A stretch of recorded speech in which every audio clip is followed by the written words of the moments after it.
This one is October 2023, Unit 6. So we will begin the session with the Unit 6 question, and then we'll move on to Unit 4 for Thursday class and Unit 5 for the Friday sessions.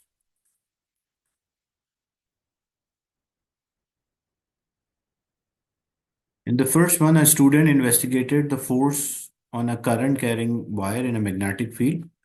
This is what student setup is there. A copper wire is placed between the two um, poles of a magnet, and it is placed on a top-down balance. A student connect up the copper wire to a current, which included a power supply with a fixed potential or a voltage is there. So because if we change the current, the force will change. The maximum current from a power supply is 5 ampere. The student increased the current in the copper wire. He recorded that each corresponding reading of M, like the balance reading from a top on balance, describe one safety issue and how he will dealt with it. Like, what is the safety issue? If you see the current, uh, wire might snap. No, but if you see what is the main safety issue is there, because we are not loading the wire. If you were loading the wire, then yes, you can say the wire might snap. We are just passing a current through a wire. So as a result, what might happen, because as it's a very high current, so the what it cause, it will produce heating effect as well. That is one thing. And how we can minimize the heating effect for electrical circuit, we should switch off between the reading. Like example, we pass the current, and once we are not using it for the experiment, we should switch off. That is one thing. Or because as it is producing heat energy, too much heat energy is there because of a high current. So if we want to reduce the current, how we can reduce the current? By adding another resistor in series. And another thing, it's a very high current, and so a person might get an electric shock if he touch a bare wire. So there should be insulation, or the covering should be there on the wire, so that the person will not get an electric shock. Is it clear?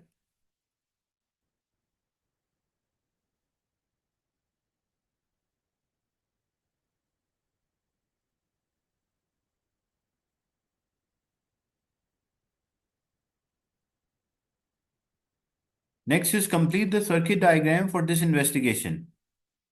A wire is shown. We just have to, like, what we should have, because we should change the current as a student is changing a current, so he should have a variable resistor as well. So a battery, they did not mention which direction the current is moving, so I can connect anyway. Then a variable resistor should be there. There should be a switch. And the student is measuring a current. So to measure a current, we should have an ammeter, and ammeter should be connected in series. So this is a circuit that we should draw, like a circuit diagram, including the copper wire.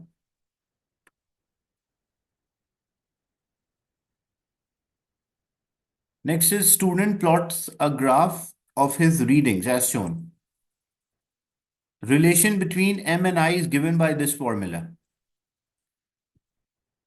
Yeah, we need, no, that we need, yes, we do need a resistor, but that is according to the safety.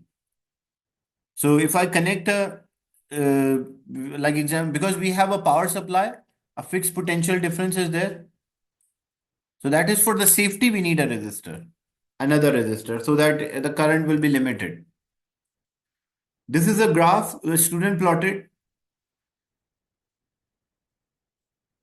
The relation between M and I is given by this, where student conclude that his readings support the relation. Explain why the student conclusion may not be correct, and your answer should include reference to the reading taken from the student. Look, uh, what is the student conclusion? Conclude that the reading support the relation. What is, like, reading support the relation means, like, reading is correct, like this equation is correct. What is this equation? According to this equation, we have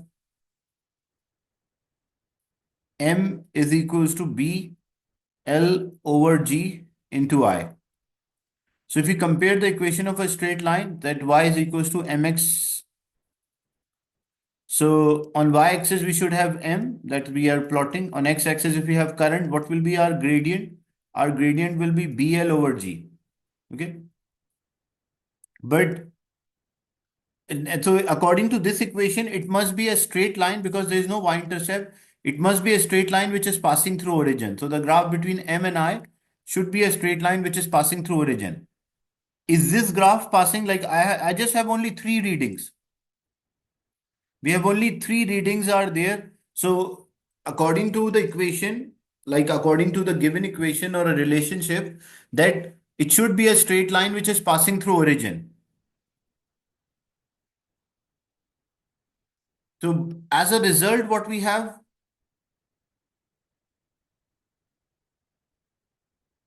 No, but the thing is, we don't have enough reading. As you can see, only three readings are there. From three readings, it's very hard to recognize that whether it should be a straight line, whether it should be a curve, or whether it where the lines. It's very hard to draw a line of a best fit with the three points only. So what we will write, we will say according to the equation, there should be a straight line for a graph between M and I, because B, L, and G are constant. So it should be a straight line as the gradient should be constant, and it should also pass through origin because there is no y-intercept. But when we plot these results, we have only few values are there, not enough readings we have. So as we don't have enough readings, we cannot suggest that what will be the shape of the graph. So relationship from this cannot be predicted. Like we cannot confirm that it is valid. Is it clear? So the points you should mention, first thing you will mention that the graph between the M and I should be a straight line. Y should be a straight line because gradient include B, L, and G, which are all constant. Strength of magnetic field is constant because you have one magnet, length of a wire in a magnetic field is constant, and G is a gravitational field strength that is also constant. Where x is and the second thing, there is no y-intercept, so the graph should be a straight line passing through origin. But the problem, we don't have sufficient enough points to confirm this result because it's hard to draw a line of a best fit with 3 points. Like I have only 3 points, so it's very hard to draw a line of a best fit to understand that whether there is a y-intercept or no. So it cannot be confirmed, this relation.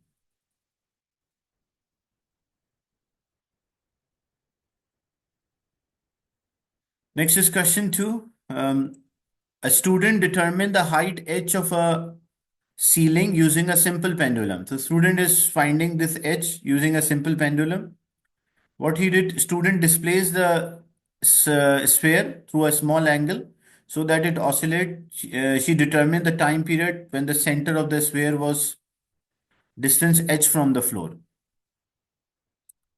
Show that the relation between t and h can be given by this as this one.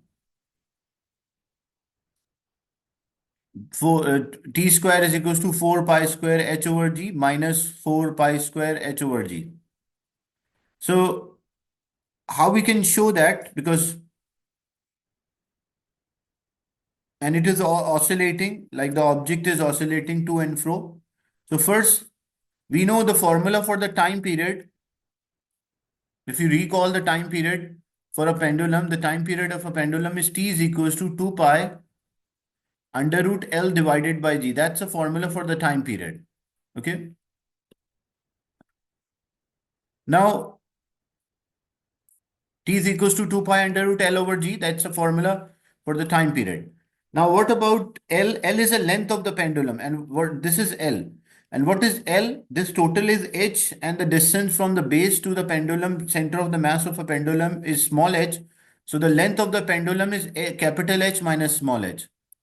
So this will become T is equals to 2 pi under root L. L is h minus L. I mean h minus h over G. We'll square both sides because in the equation we have t square. So if I square both sides, this will become t square and this whole will become square.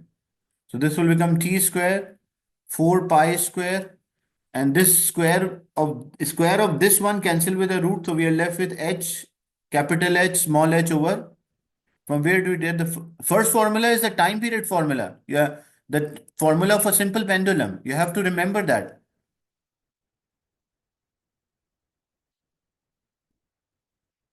That is the formula for the time period of a pendulum. So if I simplify, t square is equals to 4 pi square h over g minus 4 pi h over g. So 4 pi square h over g. Small h and a capital H will be there.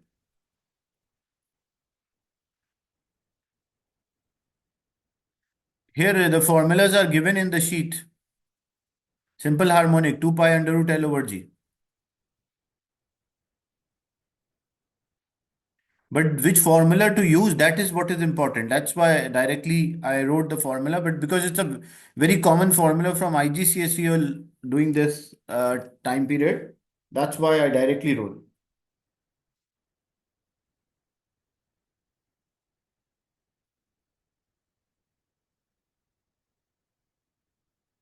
The next is student use a stopwatch to determine the t.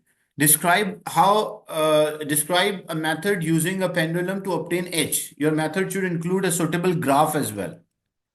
Look, what was our equation? Our equation was t is equals to 4 pi square h over g minus 4 pi square small h over g.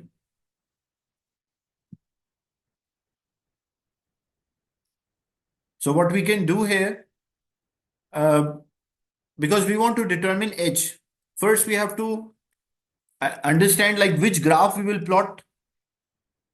As capital H, we have to determine the height. If you see a question, and we will rearrange the equation according to what graph we want to plot. But see, the height we can measure from the bench. Even this also we can measure, but the question is we have to determine this. So what we will do, if I rearrange this equation, I can also say t square is equals to minus 4 pi square h over g plus 4 pi square capital H over g. Now I will compare with the equation of a straight line. What is the equation of straight line? Y is equals to mx plus c. So on y-axis, if I plot t square, on y and on x-axis, if I determine the h, the gradient of this graph, it will be a straight line. The gradient of this graph will be minus 4 pi square over g. Means it will have a negative gradient, a negative constant gradient. No, you cannot just use the equation because you have to show a suitable graph as well. Because if I substitute I got the value for h and t and then I will find the capital H, that is only a single value. Graph is always plotted so that you can recognize the anomalous results, the result which does not match with the description. Y-axis will not be a negative. The gradient is negative, the y-intercept is positive. So what will be the shape of this graph? The shape of this graph, it will be a constant gradient, negative constant gradient, and it will have an intercept on the y-axis. This will be the y-intercept. So the y-intercept, after working out the y-intercept, which is 4 pi square h over g, so you can work out h, the y-intercept multiplied by g divided by 4 pi square, that will give us the value for h. So the points we will list here, first thing we'll mention, because we have to state, we already determined the time period, then using a scale or a meter rule, we'll determine the height above the bench. And when you mention these things, you should also list the precautions and the sources of errors. No, no, it's not always straight line graph. You also have curves as well. So it's not like straight line always. It can be curved. It depends on the graph. So then you have to list also, like you will use a meter rule to measure the height, look perpendicular, avoid a parallax error, keep the ruler vertical, like list how, because how practically you will ensure that results are reliable. Then we'll record the time, like we'll record the time period for 20 oscillation, then divide the time recorded by number of oscillation, and then find the time period, and then time period square will be there. Then we are plotting a graph between t square and h. When we plot a graph between t square and h, our y-intercept will be equals to 4 pi square h over g. So h will be y-intercept multiplied by g divided by 4 pi square. Is it clear?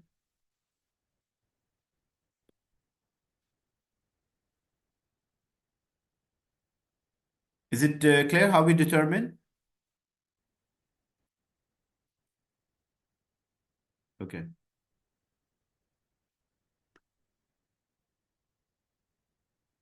How a video recording may improve the method. Look, video recording is there, how it can improve the method. So the most important thing, because judging the oscillations as pendulum is oscillating, it's hard to judge that when the oscillation has completed. So if we use a video recording, it will make it much more easy to identify like the oscillations, as well as we can also do a playback, like we can play it back, or we can also use a slow-mo for the video, so we can capture the images and identify the accurate positions and the time period.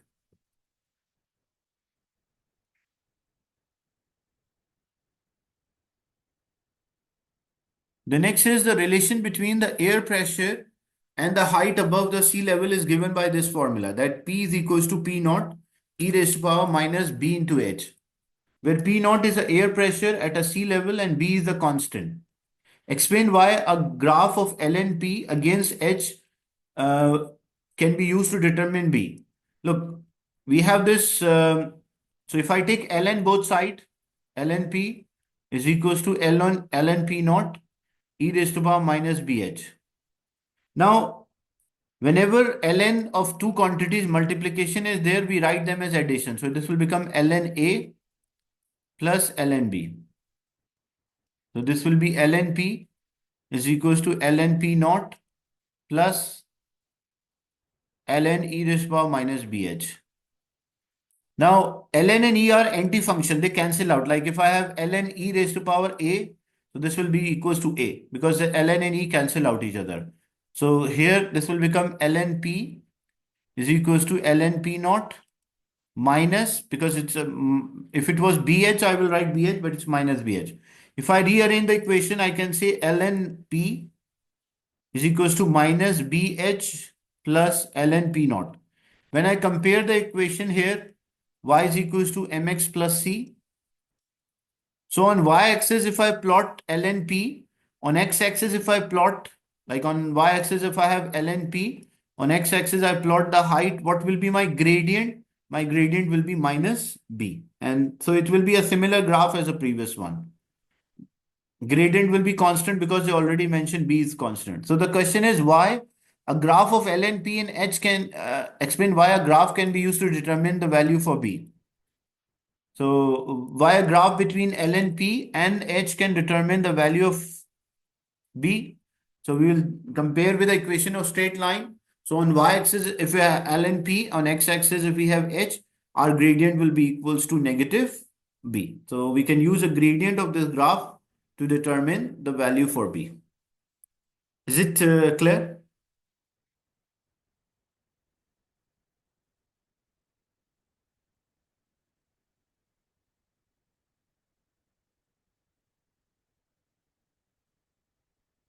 The next is the table shows the values for p measured at different height, and plot a graph between ln p and h on the grid. Use additional column for your process data.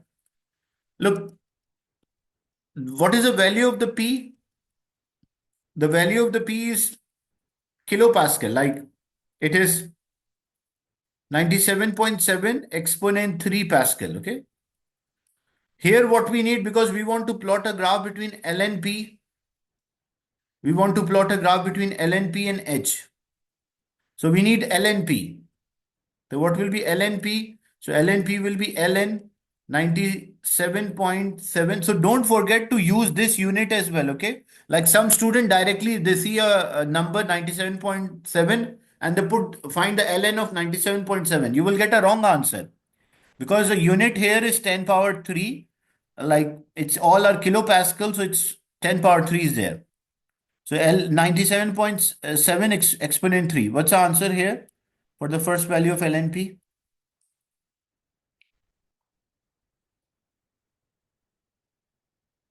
What is the answer for the first value LNP?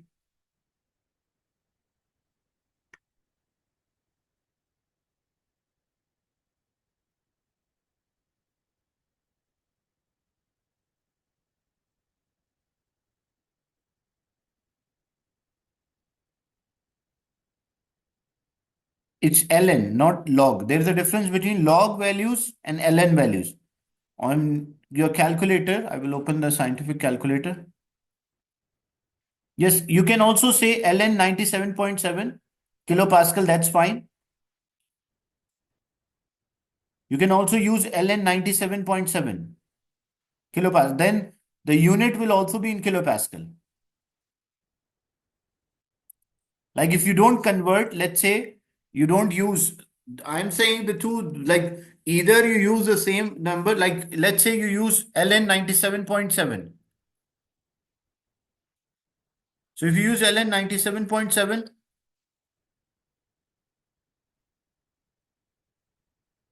so in that case you can say ln and the p is there and the unit of the p is in kilopascal. Okay. So you just take ln 97.7 in that case. I'm saying is it's important that if you are like writing a correct unit for the column.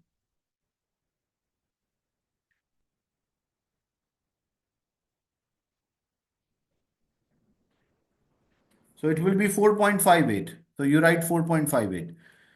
And it's important again, another thing, the same number of the significant figures.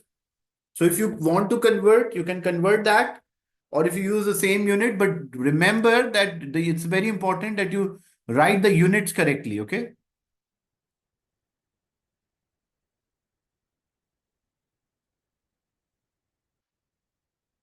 So if I take only 97.7, that's fine, but here it's very important that I should mention the correct unit.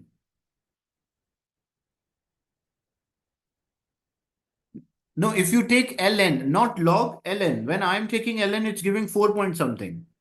Check now. ln 97.7. Yeah, I'm doing kilo one.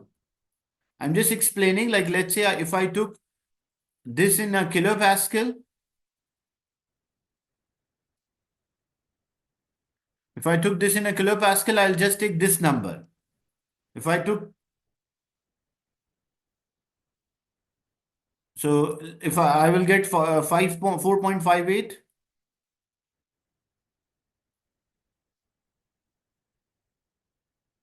same number of significant figures I should use. Is it clear?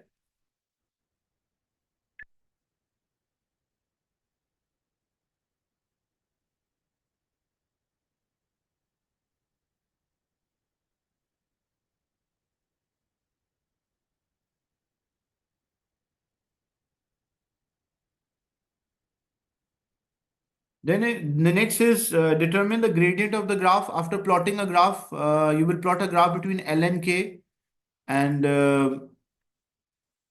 but the unit is very important because we are plotting a graph. So we'll write here ln, we'll write lnp, and its unit is kilopascal. Okay, and we determine the height h is there, and its unit is meter. We'll plot a graph. The shape of the graph will be somewhat like this because we just showed, and then we'll find a gradient y2 minus y1 over x2 minus x1. We'll determine the gradient, and gradient is equals to negative b. So what gradient we'll get, that will be same as the value for b, or negative of the b.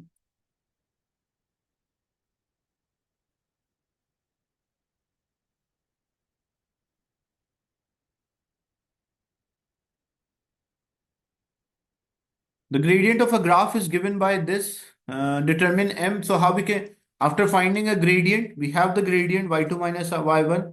If I want to determine m, so it will be kt will be multiplied and g will be divided. K is a Boltzmann constant. It is given in the K is a Boltzmann constant. Here it is given. Usually I think one. Maxwell-Boltzmann constant 1.38, I guess. Maxwell Stephen Boltzmann. Here it goes. 1.38 exponent minus 23. Yeah. So here the constant is there. So we just use this constant and worked out.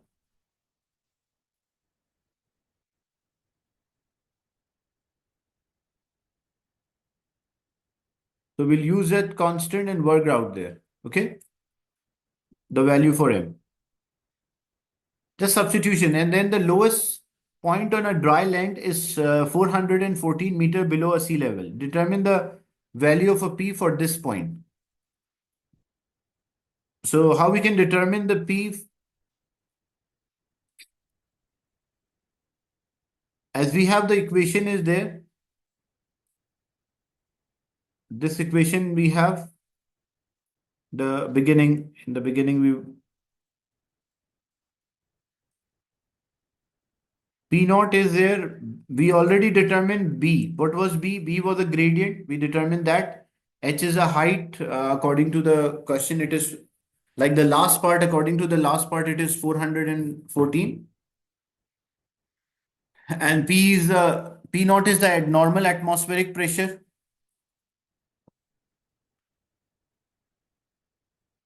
So we want to determine P. You can also use your graph for that. Like, see, when we determine the graph, when we use our graph, we plotted our graph. It was ln P is equals to minus B into H plus ln P naught. So Y is equals to mx plus C. Okay. So what we can do, we can work out B is there, the gradient which we have. H is given in the question, what, 414. LNP, how I determine LNP? Because like this is my graph. So when I extrapolate, it will intersect the y-axis. So this will be value for LNP.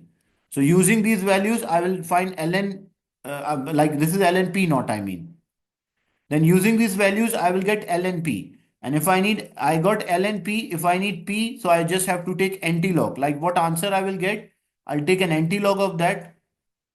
Like anti-log means refers to opposite of ln. So that will give us the value for P. Is it clear, the method?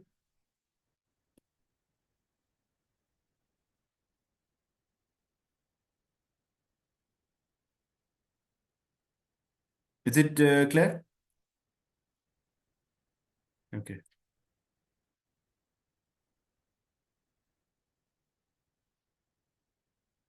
Yeah, right. If ln P is 5, then P will be e raised to power 5. Right. Just press the shift of ln and then you will get the answer for that. It's opposite function.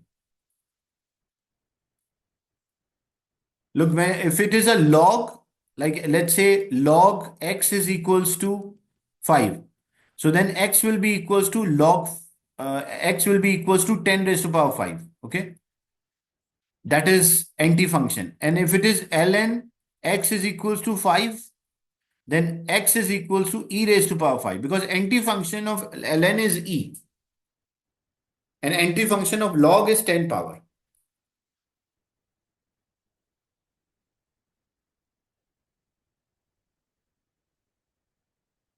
This was question 3 and then we have question 4. This question is repeated many times about the circumference and the width. A student made a measurement on a rubber band. This is the first time, that's why I'm preferring to discuss the whole paper in one session.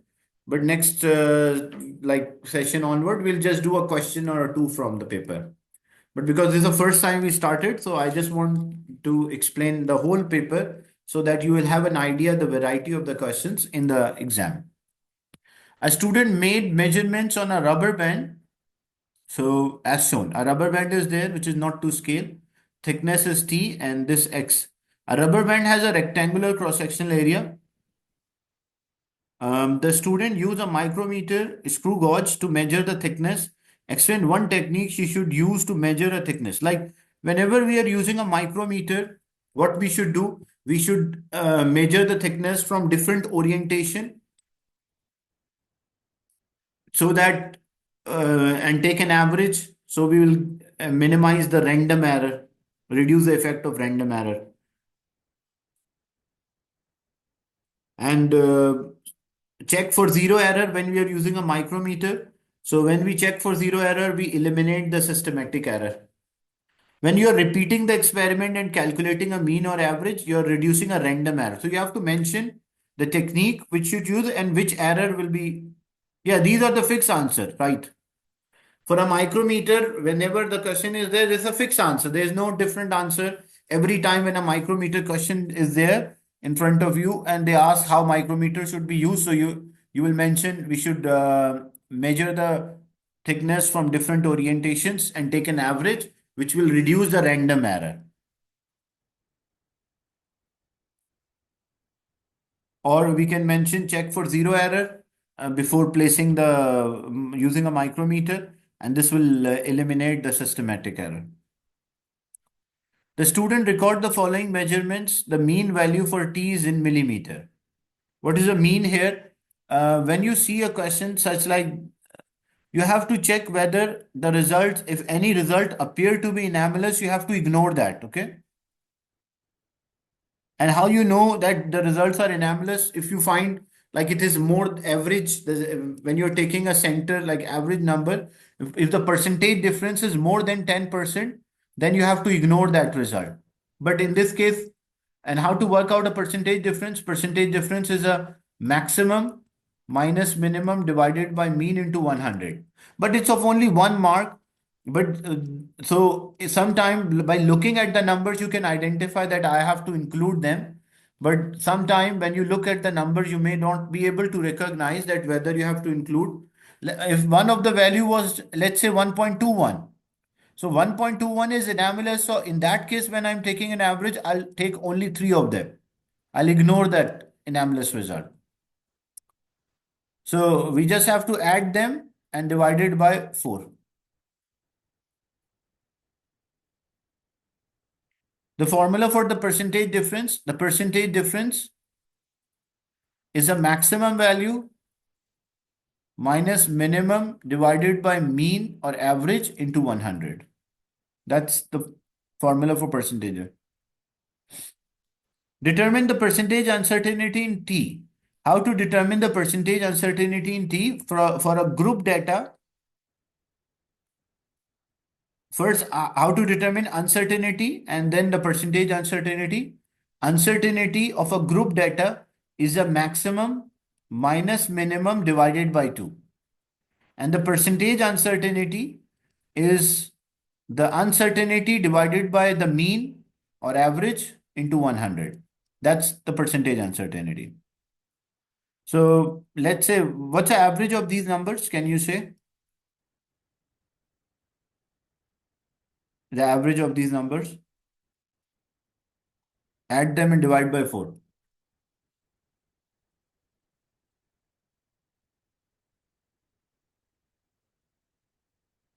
1.035, okay. 1.035, but see, all our numbers are in two decimal place. Like I got average as 1.035, but all our numbers are two decimal place. So the average should also be in two decimal places. So I will round off to 1.04. No, we will not add the anomalous result. In this case, there is no anomalous result. That's why I added all of them. If there was an anomalous result, I will ignore that. I will not take in average. But here, all the results are in the same order. So we will include all of them. Then to determine the uncertainty, how to determine the uncertainty? It's a maximum minus minimum divided by 2. So maximum value is 1.06, minimum value is 1.01 and divided by 2. So this will be 0.025. And if I need, look, it's 0.025, but what number I should take? Again, because all the values two decimals, so I have to round off to 2.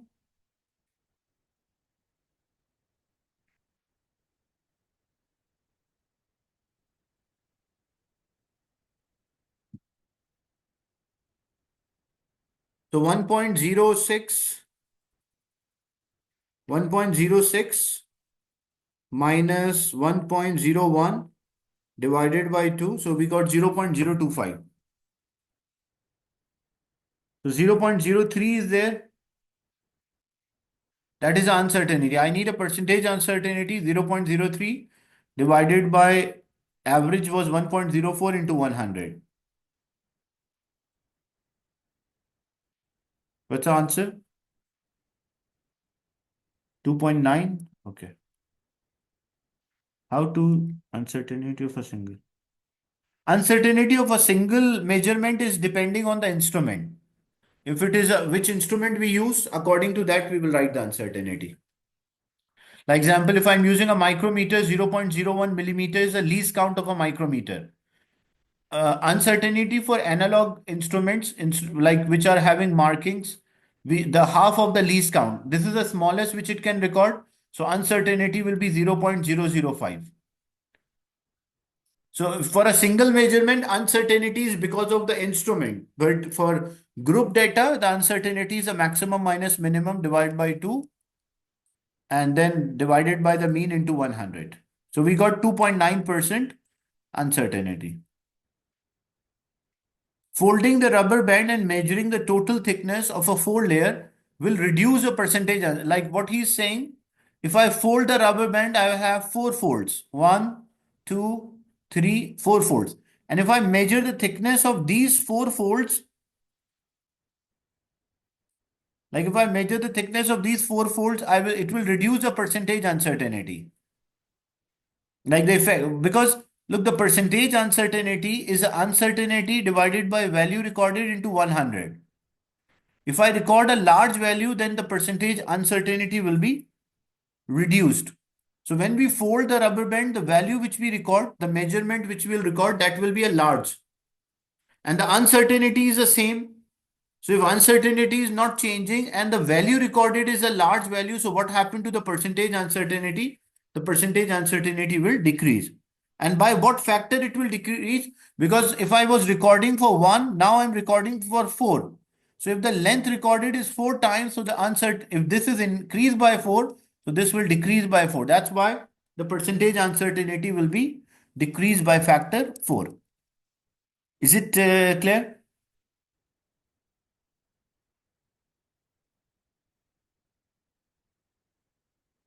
That's why when you are doing an experiment about the time period of oscillation, so when we record the time period of oscillation, we prefer to record for like 20 oscillation or 30 oscillation instead of one oscillation.